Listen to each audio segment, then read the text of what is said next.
नमस्कार।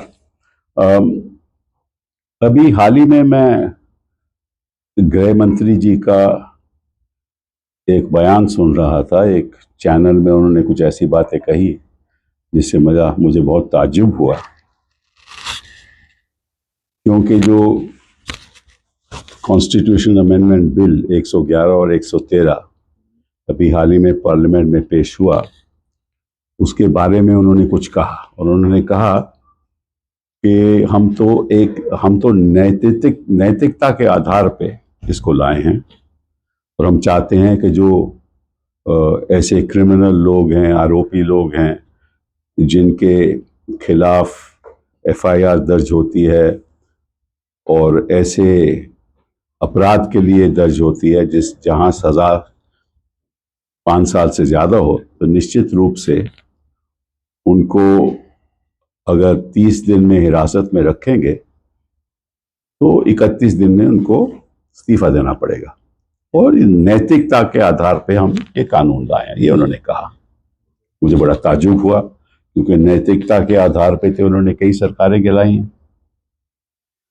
नैतिकता के आधार पे कई मंत्री जो पहले जिनके खिलाफ ये आरोप लगाते थे कि करोड़ों रुपए का उन्होंने धांधलेबाजी की है, वो अभी तो मंत्री हैं। नैतिकता के आधार पे जो कांग्रेस में थे, जिनके ऊपर आरोप थे, वो आज यहां बैठे हुए हैं। एनसीपी के लोगों के जिनके आरोप थे, वो यहां बैठे हुए हैं।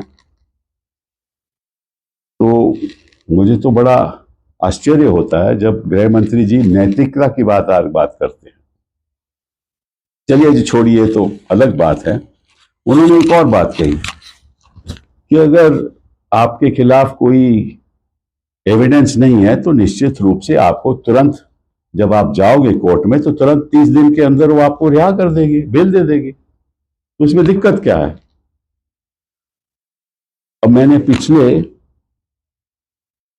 कई मंत्रियों के जिनको हिरासत में लिया गया, अरेस्ट किया गया, मैं आपको कुछ आंकड़े देना चाहता हूं।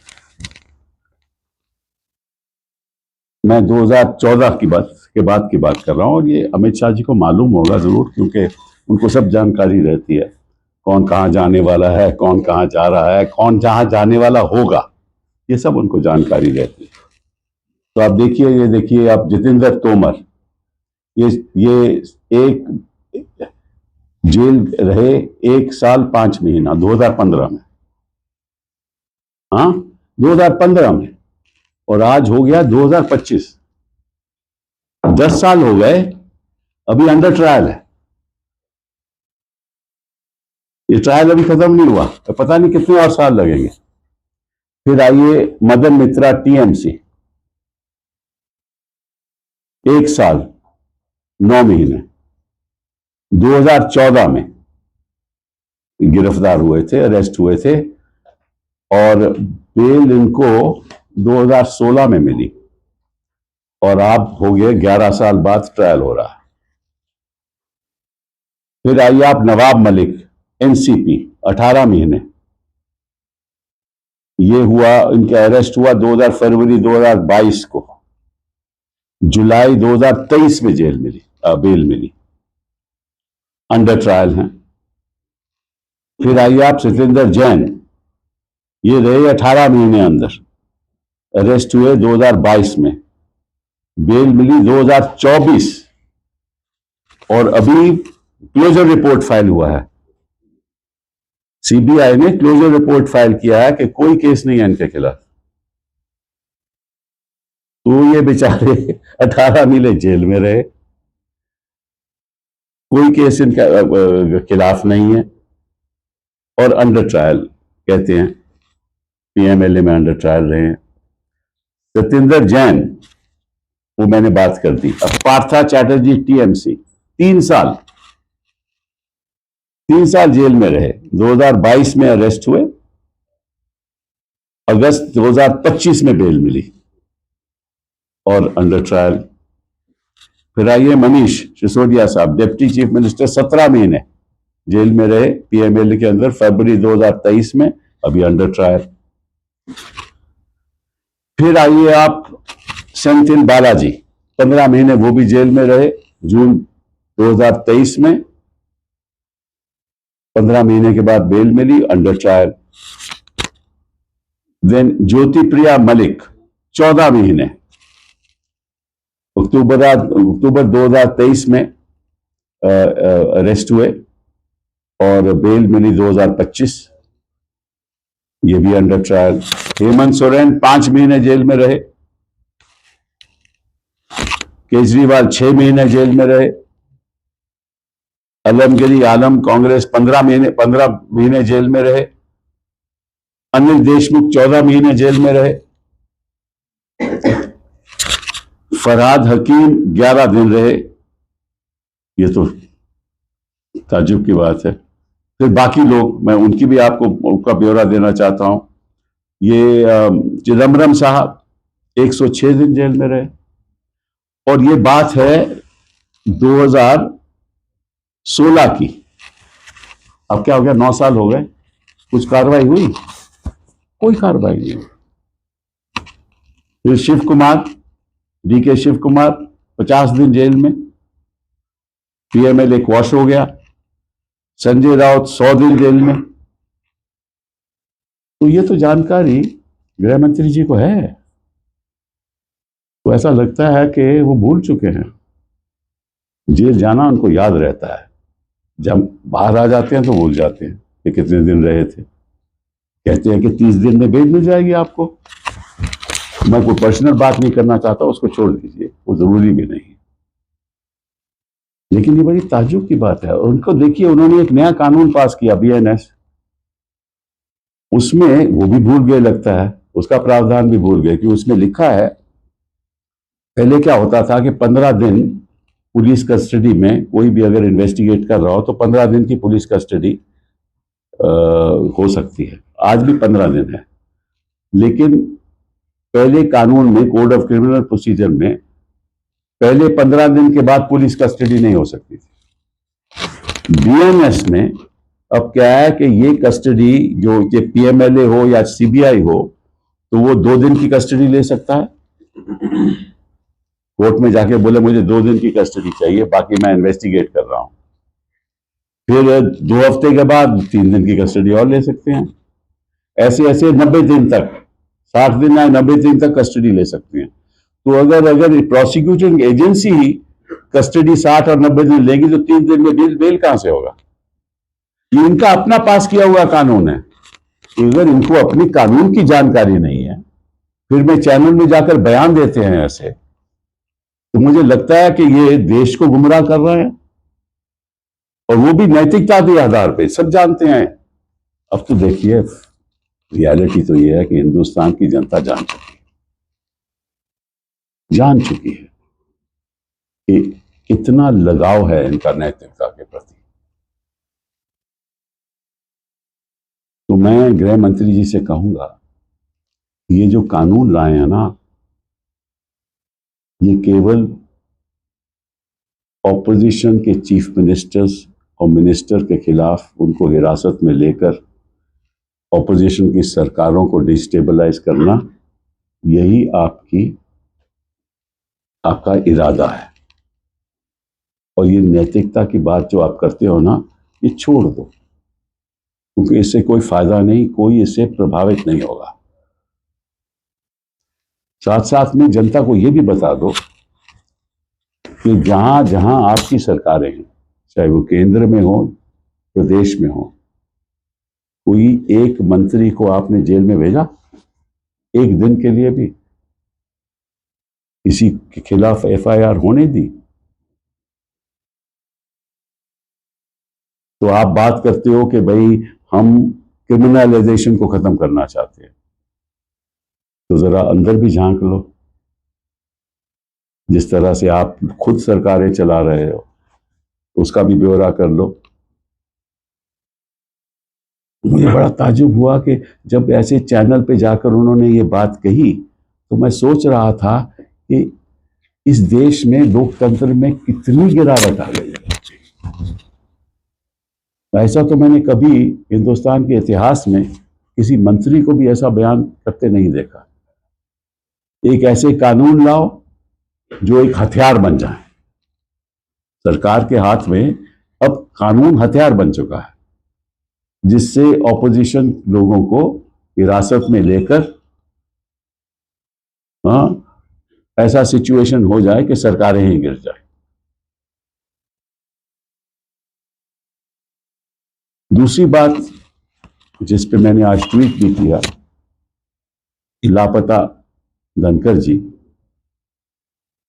इन्होंने ये कहा कि धनखड़ जी ने खुद ब खुद इस्तीफा दिया था और उनका स्वास्थ्य ठीक नहीं था और उन्होंने खुद चिट्ठी में लिखा कि मेरा स्वास्थ्य ठीक नहीं है, इसलिए मैंने इस्तीफा दिया है। उस पर भी मुझे बड़ा ताज्जुब हुआ, क्योंकि अगर स्वास्थ्य उनका इतना ही खराब है तो अमित शाह जी को जानकारी होगी किस अस्पताल में है। तो हमें भी बता दें, हम भी जाके मिल लेंगे, पूछ लेंगे कि उनका स्वास्थ्य कैसा है। एक इंडियन एक्स किसी पेपर में एक न्यूज आया है कि वो तो टेबल टेनिस खेल रहे हैं और अपना योगा करते हैं और कुछ इधर उधर के ट्रिप में गए हैं, राजस्थान में गए हैं जहाँ कुछ बिल्डिंग बन रही है। तो इनको तो जानकारी होगी अमित शाह जी को सब, तो बता दें।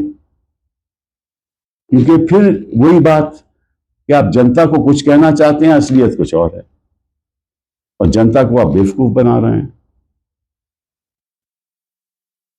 और जनता अब सब समझ चुकी है, क्योंकि आपको मालूम है कि बिहार में क्या होने वाला है। तो आप चाहते हैं ना कोई ऐसा बयान दे दूं मैं जिससे बिहार से हटकर एक नेशनल नैरेटिव शुरू हो जाए, वो तो होने नहीं वाला। तो मैं आपसे कहूंगा कि जहां भी आपने धनखड़ जी को रखा है उसकी जानकारी जनता को मिलनी चाहिए, यह आपका कर्तव्य है। क्यों कर्तव्य है? क्योंकि वो आपकी सरकार में वाइस प्रेसिडेंट थे और नंबर 2 होते हुए सभी चिंतित हैं कि वो हैं कहां और उनको खुलेआम बोलने का अधिकार क्यों नहीं मिल रहा, वो चुप्पी क्यों बनाए हुए हैं। शायद उनको कहा गया हो कि जब तक वाइस प्रेसिडेंट के इलेक्शन नहीं होंगे तब तक आप मतलब कि आराम करिए और ऐसी जगह पे आराम करिए जहां सब सहूलतें होंगी। और अगर स्वास्थ्य इतना ही खराब है तो डॉक्टर भी वहां विजिट करते होंगे, हमें बता दो कि कौन डॉक्टर वहां विजिट कर रहे हैं, हम भी जाके डॉक्टर से पूछ लेंगे कि भैया उनकी तबीयत कैसी है, बता दीजिए। क्योंकि राजनीतिक तबीयत तो आपकी खराब है, इस समय काफी गिरावट आ चुकी है आपकी राजनीतिक तबीयत में। Yesterday, when I was listening to an interview of Amit Shah to a media channel, I was truly surprised at what he said. And this is in respect of the 111 Constitutional Amendment Bill and 113 Constitutional Amendment Bill, when he said that we have actually introduced this bill, which is now referred to the Joint Parliamentary Committee, to ensure that there is a constitutional morality which impacts every aspect of governance in this country. Of course, that constitutional morality has nothing to do with their own morality, but it has everything to do with the morality of the opposition. And he said in the course of that interview that in fact, if a person is in jail for 30 days, and before that he moves the court, if there is nothing against him, he can easily get bail. And once he gets bail, he can again become a minister. Not knowing that how many people this government, through its agencies, has sent to jail, and how many days have they stayed in jail.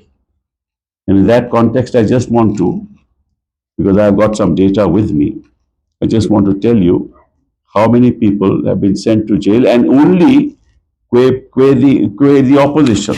Not a single minister in this government or in a government in which the party is running the state, any minister has ever gone to jail. No minister. So this is selective legislation to weaponize laws to target the opposition. And let me just tell Amit Shah ji the reality. Take the case of Jitendra Tomar. He was 1 year, 5 months in jail, and he got bail in 2015. Actually, I'm wrong. I'm sorry. I made a mistake. It's 1.5 months in jail. It's a mistake, right? And trial is not yet over. This 10 years have passed. Then Madan Mitra, PM of TMC, was in jail for 1 year, 9 months, from December 2014 till September 2016. And this 11 years have passed, nothing has happened. Then Nawab Malik, 18 months in jail. 2022 FIR, arrested. We are in 2025. Nothing has happened. He got bail in July 2023. Satyendra Jain, Health Minister, 18 months in jail. Arrested in May 2022, got bail in 2024 October, under trial. Partha Chatterjee, 3 years in jail. TMC, arrested in 2022, got bail in 2025, under trial. Then Manish Sisodia, we know what happened to him, 17 months in jail, Deputy Chief Minister of AAP, and under trial. Balaji, Senthil Balaji, 15 months in jail. Jyoti Priya Malik, TMC, 14 months in jail. Hemant Soren, 5 months in jail. Arvind Kejriwal, 6 months in jail. Alamgir Alam Congress, 15 months in jail. Anil Deshmukh, 14 months in jail. I mean, I can go on and on. Chidambaramji, 106 days in jail. Shiv Kumar, 50 days in jail. Sanjay Raut, 100 days in jail. And none of this is no trial has completed. This is still going on. So he knows, the Home Minister knows, that when the PMLA and the CBI are after them, nobody comes out. Nobody is granted bail. And we've seen even the Supreme Court of India has commented on it. Okay, why aren't magistrates granting bail in this country? So he doesn't grant bail, then you come to the High Court, that sort of is heard for months, then you go to Supreme Court, then after a year and a half, you get bail. And in the meantime, your political career is destroyed. The government is destabilized, which is the main reason for these laws. The whole purpose of these laws is to weaponize the laws for the purposes of destabilizing opposition parties in power. And even more surprising is for the Home Minister to say this in the context of the new law that has been introduced, that is the BNS, in terms of which the police custody, which under the CRPC could only be for the first 15 days after his arrest, now can continue to 60 or 90 days, depending on the nature of the offense. So the CBI or the ED can take custody for 2 days, for 1 week, 3 days for another 1 month, 4 days and another 2 months, and carry on for 60 days or 90 days. And he knows that. So he knows that under the new BNS, nobody will ever get bail in 30 days because the agency will say, we are investigating the offense. There was no question of granting bail. So he knows that. And yet, he has made a public statement that within 30 days you will get bail if you are innocent. In fact, I have seen in the past, people who are guilty are made innocent. And people who are innocent are convicted. This has happened in so many cases. We know that, you know that, even Amit Shah ji knows that. But the purpose is not the vindication of the law. The purpose is not upholding principles of constitutional morality. And who is this government to talk about constitutional morality? Can our Home Minister talk about constitutional morality in which, in the context of the way Maharashtra government was thrown out, in the way Uttarakhand government, Congress government was thrown out, Madhya Pradesh it was thrown out, and the manipulations that took place, Karnataka it was thrown out. I can give any number of examples, Goa, any number of examples. So you use the law to throw on governments, you buy people, you offer them plum postings, you offer them ministerships, or become members of parliament in the Rajya Sabha. And then you talk about constitutional morality. I don't think in the history of India we've seen a government which is so constitutionally immoral as this government. So You know, the fact of the matter is, my dear Home Minister, everybody knows the reality by now. Everybody knows कि कितने पानी में हो आप, और सब जानते हैं. और the fact of the matter is that you know very well that the tide is turning and has turned in Bihar, and you want to sort of divert the attention of the people of this country to other issues like this one. But now the situation is different. I mean, you can fool people some of the time, and you can fool some of the people some of the time, but you can't fool all the people all the time. It seems you're trying to do that. That's not going to happen. Try and take care of the future of India instead of the future of the opposition parties in India. Thank you very much. Sir, amid this debate, now today also there are ED raids conducted at the residence of the former Health Minister Saurabh Bhardwaj regarding the hospital construction case. Now the Aam Aadmi Party is saying that when